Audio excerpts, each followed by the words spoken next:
Hi అండి, నేను ఈరోజు చికెన్ బిర్యానీ చేస్తున్నా. ఫస్ట్ చికెన్ తీసుకోవాలి.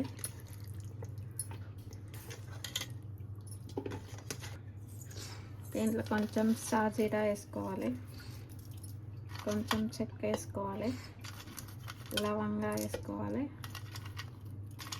పువ్వు వేసుకోవాలి, మరాఠీ ముగ్గ వేసుకోవాలి, కారం వేసుకోవాలి 2 స్పూన్లు, కొంచెం ఉప్పు వేసుకోవాలి, 7 స్పూన్స్ పసుపు వేసుకోవాలి, ఉల్లిగడ్డ పేస్ట్ వేసుకోవాలి 2 స్పూన్లు వేసుకుంటున్నాను నేనైతే. ఇది బిర్యానీ మసాలా, ఇది వేసుకుంటేనే టేస్టీగా ఉంటుంది. ఇది కొంచెం వేసుకోవాలి, కొంచెం పెరుగు వేసుకోవాలి, ఒక 2-3 పచ్చిమిరపకాయలు వేసుకోవాలి,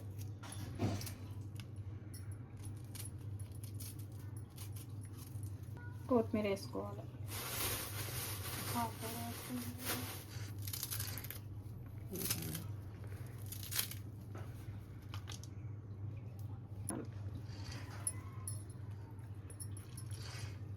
కొంచెం ఆయిల్ వేసుకోవాలి తగినంత. ఇది బాగా కలుపుకోవాలి. ఎంత కలుపుకుంటే అంత టేస్ట్ వస్తుంది బిర్యానీ.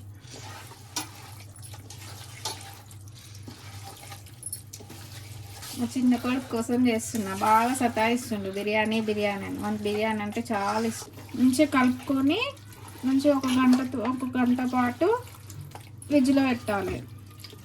బాస్మతి రైస్ ఒక 1/2 కేజీ కడుక్కొని ఒక అరగంట పాటు నానబెట్టుకోవాలి. తర్వాత దాంట్లో పచ్చిమిర్చి వేసుకోవాలి. తర్వాత 2 బగారా ఆకులు వేసి అన్ని మసాలాలు మళ్ళీ దీంట్లో కూడా సేమ్ వేసుకోవాలి. కొంచెం కొత్తిమీర కూడా వేసుకోవాలి. కొంచెం ఆయిల్ ఉంటే ఆయిలే పోసుకుంటున్నాను. కొంచెం 75% ఉడకాలి ఇది బాస్మతి రైస్. చికెన్ ఒక స్టవ్ మీద చికెన్ పెట్టుకొని కొన్ని ఆనియన్స్, ఎంచిన ఆనియన్స్ వేసుకోవాలి. పోతే సరేనా?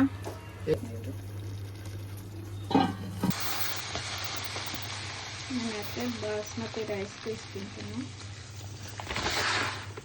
కేజీ చికెన్కి 1/2 కేజీ బాస్మతి రైస్ తీసుకుంటున్నాను. 70% ఉంటుంది చూడండి. పంపేసుకో. బిర్యానీ మాడదన్నమాట ఇట్లా చేస్తే.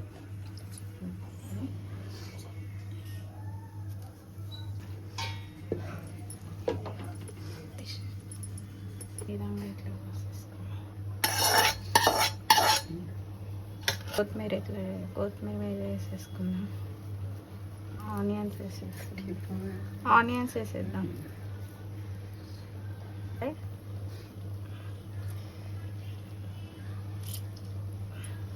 పెట్టుకోవాలి. ఆవిరి అన్నది అస్సలు పెట్టుకోవాలి.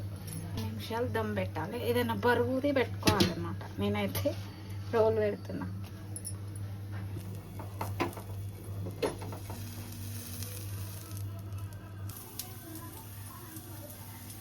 చూసారుగా ఎలా ఎంత టేస్టీగా ఉందో చూడండి. వేసి కలుపుకోవాలి కొంచెం.